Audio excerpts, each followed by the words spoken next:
ایک ایسی دعا آپ کو بتانے جا رہا ہوں، یقین کریں یہ دعا جو ہے یہ تحفہ ہی ہے، گفٹ ہے۔ رسول اللہ صلی اللہ علیہ وآلہ وسلم یہ دعا مانگا کرتے تھے، یہ ان کی دعا ہے، یہ نیریشنز میں موجود ہے۔ اللہم انی اعوذ بک من قلب لا یخشی، اے اللہ میں تیری پناہ مانگتا ہوں ایک ایسے دل سے جس کو کوئی خوف ہی نہیں ہے، جس کو کوئی ڈر ہی نہیں ہے۔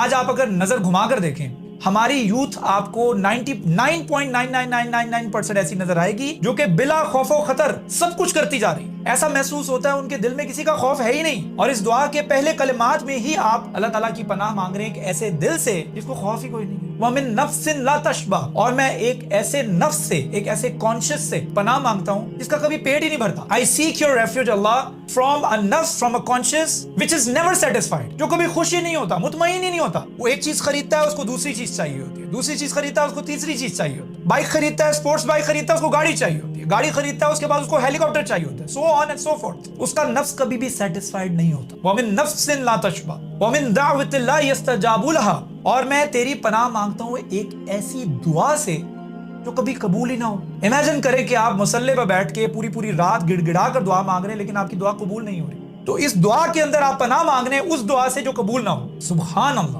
اللہم آتی نفسی تقواہا، یا اللہ گرانٹ مائی نفس، grant my conscious its gift, اس کا تحفہ اس کو فراہم کر دے۔ وہ تحفہ کیا ہے؟ تقوی، مجھے پرووائڈ کر دے تیرا خوف۔ اللہم آتی نفسی تقواہا، it is having the desire to wanting to protect itself۔ وَزَكِّيهَا، اور اس کا تزکیہ کر دے، میرے نفس کو صاف کر دے، برائیوں سے صاف کر دے، جھوٹ سے صاف کر دے، چغلی سے صاف کر دے۔ سب سے بڑا پرابلم آج کے زمانے میں چغلی ہے۔ 5 بندے بیٹھے ہوتے ہیں، ایک بندہ اٹھ کے جاتا ہے، 4 بندے اس کے خلاف باتیں کرنا شروع کر دیتے ہیں، ان میں سے ایک بندہ پھر اٹھ کے جاتا ہے، 3 بندے اس کے خلاف باتیں کرنا شروع کر دیتے ہیں، لیگ پولنگ ہو جاتی ہے۔ کسی ادارے میں چلے جائیں، کسی گھر کے اندر چلے جائیں، کسی خاندان میں چلے جائیں، پورا خاندان بیٹھ کر دعوت انجوائے کر رہا ہوتا ہے، اس میں سے ایک فیملی اٹھ کے جاتی ہے، باقی ساری فیملی اس کے خلاف باتیں کرنا شروع کر دیتی ہے۔ تزکیہ مانگ رہے ہیں آپ اللہ تعالیٰ سے، یا اللہ اس نفس کا تزکیہ کر۔ وَأَنْتَ خَيْرُ مَنْ زَكَّاهَا، and you are in the best position، میرے رب تو بیسٹ پوزیشن میں ہے کہ تو اس کا تزکیہ کر سکے، یعنی تو اس بیسٹ پوزیشن میں ہے but you are not the only entity۔ who is the other one involved in this activity to cleanse itself؟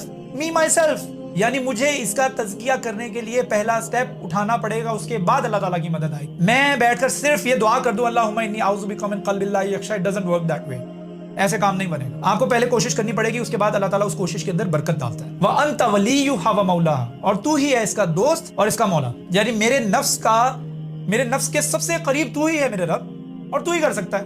اللہ تعالیٰ نے سورہ شمس میں ارشاد فرمایا قد افلح من زکاہا، جس نے اپنے نفس کو صاف کرنے کی کوشش کر لی وہ الٹیمیٹ سکسیسفل ہو گیا۔ اللہ تعالیٰ کی نظر میں الٹیمیٹ سکسیس یہ نہیں ہے کہ آپ اس زندگی کے اندر رہتے ہوئے ایک فراری افورڈ